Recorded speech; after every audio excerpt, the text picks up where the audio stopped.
இருந்து பிரயாசப்பட்டு நிற்கிற ஒரு பேதுருவை போல நான் பிரயாசப்படுறேன் ஒண்ணுமே கிடைக்கல ஆண்டவரே, ஒண்ணுமே கிடைக்கல. என் பிரயாசம் வீண், என் டைம் வேஸ்ட் ஆகுது, என் காலங்கள் வேஸ்ட் ஆகுது.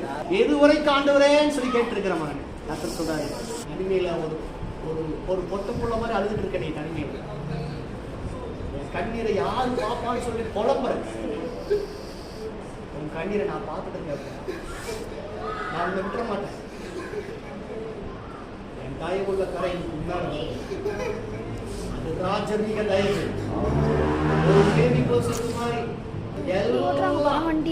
இழந்தவனா ஒரு மூளையில ஒரு கடையாந்தரத்துல கிடக்கிற உன்னை கரம் உன்னை இழுத்துச்சு, காரணியத்தின் கரம் உன்னை இழுத்து கொண்டு வந்துச்சு. பயப்படாத, எங்கூட பிரயாணம் பண்ணவங்க எல்லாரும் செட் ஆயிட்டாங்கப்பா, நான் மட்டும் இப்படி இருக்கிறப்பா சொல்லுங்க. என்ன நீ நம்பிட்டில்ல, நீ நம்பிட்டீங்க, உன் நண்பன் உன்னை பார்த்து பொறாமப்பட போறாங்க. ஒரு மனுஷனை கர்த்தர் ஆசீர்வதிக்கணும்னா இப்படி ஆசீர்வதிக்கணும்டான்னு சொல்லி இந்த தேடி உன் நண்பன் வந்து சொல்லுவாங்க. இது வரைக்கும் இப்படிதான் இருக்கையாடா, இப்படிதான் இருக்கையான்னு சொல்லி கேட்டாங்க. கர்த்தர் சொல்றாரு, நீங்க உயர்வை பார்த்து உன் நண்பர்கள்லாம் ஆச்சரியப்பட்டு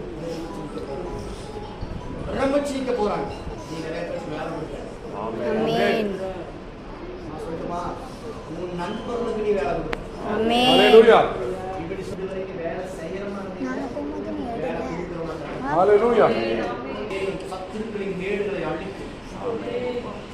ஒண்ணுமே கிடைக்காத இடத்துல, ஒண்ணுமே இல்லாத இடத்துல ஒன்னு உருவாக்கக்கூடிய வனாந்தரத்தை செழிப்பா மாற்றக்கூடிய அபிஷேகம். சும்மா வெறுமையா உணர மாட்டேன், உன்னை பிரமிக்க பண்ணி, உன்னை ஆச்சரியப்படுத்தி, எல்லாரும் கண்டு ஆச்சரியப்படுற விதத்துல, எல்லாருடைய கண்கள் மத்தியில உன்னை உயர்த்தி தான் என் ஊழியத்துக்கு நான் அழைப்பேன். கரம் வந்து நான் அப்படித்தான், ஒண்ணுமே கிடைக்காதா புரிந்து போயிட்டாலும் யாரும் சொல்லக்கூடாது. நான் உன்னை ஆசீர்வதிச்சு அதுக்கப்புறம் நான் கூப்பிடுவேன். 5ஆம் அதிகாரத்தை கண்களுக்கு வாக்குத்தத்தமா கொடுக்கிறார். சம்பாத்தியம் எத்தியோப்பியாவின் வர்த்தகராகும் உன்னை விட்டு ஓடிச்சு இல்லையா, நீ உன்னை தாண்டி உன்னை துடிக்கும் கட்ட சொல்ற. 15 வசனங்களை கற்றுக்கலாம்.